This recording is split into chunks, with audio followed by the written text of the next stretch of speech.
ఈ మధ్య కొన్ని కేసెస్ చూస్తుంటే చాలా దారుణం అనిపిస్తుంది. కొంతమంది మహిళలు పిల్లలు పుట్టిన తర్వాత కూడా తమ భర్తలను మోసం చేసి వేరే వాళ్ళతో వెళ్ళిపోతున్నారు.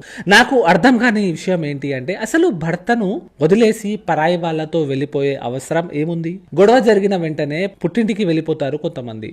కానీ నాదొక సలహా, గొడవ ఎప్పుడు జరిగినా పుట్టింటికి అస్సలు వెళ్ళొద్దు, ఫ్రెండ్స్తో చెప్పవద్దు. ఈ విషయం మీ దాకే పెట్టుకోవడం మేలు. ఎందుకంటే అసలు మీ ఇద్దరి మధ్యలో జరిగిన గొడవ గురించి మూడో వ్యక్తితో డిస్కస్ చేసేంత అవసరం ఏముంది? అతను సాల్వ్ చేయగలడా? మీ పుట్టింటి వాళ్ళు వచ్చేసి మిమ్మల్ని కలుపుతారా? ఇలా చేయడం వల్ల అవతలి వ్యక్తి దాన్ని అడ్వాంటేజ్గా తీసుకొని వాళ్ళ లాభం కోసం ఏమైనా చేయగలడు. ఇలాంటి టైంలో మీపై దొంగ ప్రేమ చూపించి మిమ్మల్ని వాడుకోవచ్చు. మిమ్మల్ని ఇంకా రెచ్చగొట్టి మీ సంసారం చెడగొట్టేస్తారు. ఒక్క విషయం మాత్రం గుర్తుపెట్టుకోండి, ఎప్పుడు కూడా మీ ఫ్రెండ్స్, బెస్ట్ ఫ్రెండ్స్, కొలీగ్స్